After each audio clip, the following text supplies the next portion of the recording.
আপনি হয়তো মার্চ 25 থেকে অ্যাডমিশন নিতে যাচ্ছেন, তো এখানে কনফিউশনে ভুগছেন যে কেমন ধরনের ইউনিভার্সিটি আপনি নির্বাচন করবেন। লাইক ডিরেক্ট মেজরে কোনো ইউনিভার্সিটি, নাকি ল্যাঙ্গুয়েজ প্লাস মেজরে কোনো ইউনিভার্সিটি, অথবা টপ র্যাঙ্ক পাবলিক ইউনিভার্সিটি নাকি low rank public university, full scholarship provide করা ইউনিভার্সিটি নাকি যেখানে পার্সিয়াল স্কলারশিপ প্রোভাইড করা ইউনিভার্সিটি।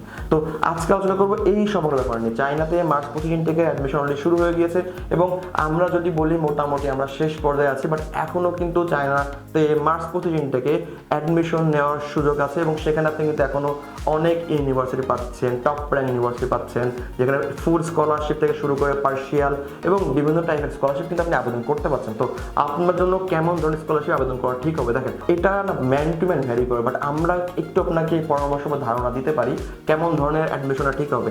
তো সবার আগে দেখবেন আপনার প্রোফাইল, দেখেন আপনার যে প্রোফাইল, আপনি চায়নাতে যে স্কলারশিপ বা অ্যাডমিশন পাচ্ছেন এটা কিন্তু শুধুমাত্র আপনার প্রোফাইলের উপর ভিত্তি করে পাচ্ছেন। এখানে কারোর কোনো কারিশমা নাই, লাইক আপনার প্রোফাইলের কারণেই ভার্সিটি আপনি অ্যাডমিশন নিচ্ছে। এখন আমাদের এখানে যে পার্টটা বা রোলটা থাকে, আমরা আপনার থেকে ভার্সিটি সম্পর্কে বেশি জানি, আপনার থেকে 2-3 ভার্সিটি বেশি জানি, বিদায় আমরা একটু অ্যাডমিশন করাতে পারি, নাথিং এলস। আপনি চাইলে একা একা অ্যাপ্লাই করতে পারেন, বাট কেমন জিনিস নির্বাচন করবেন সেটা হলো সবার আগে দেখবেন প্রোফাইলটা কেমন, এটা 4-এর উপরে নাকি 4-এর নিচে। যদি প্রোফাইল হয় 4-এর নিচে তাহলে কিন্তু আপনাকে একটু ব্যতিক্রম চিন্তা করতে হবে। আমরা কিন্তু জানি চায়নাতে মার্চ থেকে অ্যাডমিশন নিতে গেলে 90% university language plus major offer করে, যেখানে ল্যাঙ্গুয়েজ জন্য আপনাকে একটা বাজেট রাখতে হয় মোটামুটি 60 থেকে 1 লক্ষ টাকা, 60,000 টাকা থেকে 1 লক্ষ টাকা, এবং মেজরও কিন্তু আপনার দেখতে হয় স্কলারশিপ কেমন পাচ্ছে। যেহেতু আপনার প্রোফাইল লো, দ্যাট মিনস এই প্রোফাইল দিয়ে সেপ্টেম্বর থেকে আপনি কিন্তু আহামরি খুব ভালো স্কলারশিপ বা ফুল স্কলারশিপ পাবেন না।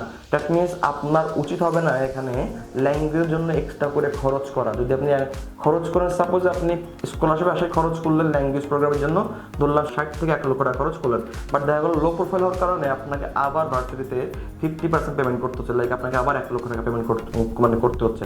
দ্যাট মিনস 1.5 বছরের মধ্যে কিন্তু আপনার 2 লক্ষ টাকার উপরে কিন্তু খরচ চলে গেল শুধুমাত্র একাডেমিক পারপাসে। বাট যদি আপনার রেজাল্ট লো থাকে, দ্যাট মিনস আপনি জানেন যে এটাতে খুব ভালো স্কলারশিপ আসবে না, আপনি কিন্তু চাইলে ডিরেক্ট মেজরে অ্যাপ্লাই করতে পারেন, যেখানে ইয়ারলি কিন্তু আপনার কিন্তু খরচ যাবে 80,000 টাকা থেকে 1,20,000 টাকা, যেখানে কিন্তু টাকাটা সেভ করতে পারছেন।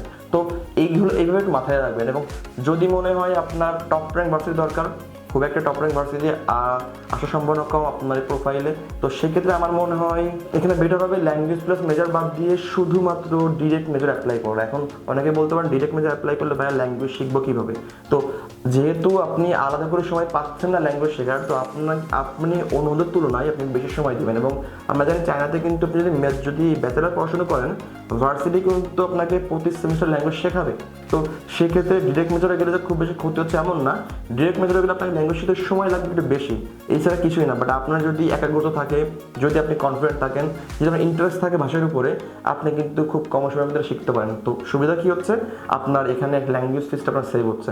এখন কাদের জন্য ল্যাঙ্গুয়েজ প্লাস মেজর? কিছু কিছু শিক্ষার্থী আছে প্রোফাইল খুব বেশি ভালো এবং তারা always top rank varsity deserve করে এবং তারা আশা করে, তাদের জন্য বেসিক্যালি ল্যাঙ্গুয়েজ প্লাস মেজর। কারণ মার্সিং থেকে যে ধরনের ইউনিভার্সিটি মেজর অফার করছে তাদের র্যাঙ্কিং খুব বেশি ভালো না, লাইক 1000-এর উপরে র্যাঙ্কিং ভার্সিটিগুলো মেইনলি তারা হচ্ছে মেজর অফার করছে, ডিরেক্ট মেজর। বাট যদি আপনি ল্যাঙ্গুয়েজ প্লাস মেজর চুজ করতে চান, তাহলে সেক্ষেত্রে আপনি হয়তো ওয়ার্ল্ডে 300, 400, 500 এবং আন্ডার 1000-এর মধ্যে অনেকগুলো ভার্সিটি পেয়ে যাচ্ছেন। তো সেক্ষেত্রে অবশ্যই আপনাকে কনসিডার করতে হবে ফিস, কারণ আপনি যদি ল্যাঙ্গুয়েজ প্লাস মেজর যদি চুজ করেন, তাহলে সেক্ষেত্রে কিন্তু আপনার ল্যাঙ্গুয়েজ আলাদা একটা ফিস দিতে হচ্ছে এবং ওই ইউনিভার্সিটি আপনি কিন্তু চাইলে ভালো কোনো স্কলারশিপ আপনি কিন্তু অ্যাডমিশন নেওয়ার সুযোগ পাচ্ছেন। দ্যাট মিনস এর দুই ব্যাপারটা আসলে হলো ম্যান টু ম্যান। আমার প্রোফাইল কেমন আমাকে সেটা বুঝতে হবে, আপনার প্রোফাইল কেমন আপনাকে বুঝতে হবে। তো এইভাবে যদি আপনি যদি চিন্তা করেন, তাহলে আমার মনে হয় চায়নাতে উচ্চশিক্ষার ক্ষেত্রে আপনি হয়তো অনেকগুলো খরচ কমাতে পারবেন এবং আপনি আগামীতে আপনি একটা বেনিফিট হবেন। তো যদি চায়না উচ্চশিক্ষা নিয়ে আপনার যদি আরও আগ্রহ থাকে বা যদি জানার থাকে বা যদি কোনো কনফিউশন থাকে, আপনার চাইলে আমাদের অফিসে আসতে পারেন। আমরা ওয়াইডার কনসালটেন্সি 6 বছর বেশি সময় ধরে চায়না বিভিন্ন ইউনিভার্সিটি স্কলারশিপ নিয়ে কাজ করে আসছি। আশা করি আপনার উচ্চশিক্ষার জার্নি WWC এর সাথে শুরু হবে। ভালো থাকবেন, আসসালামু আলাইকুম।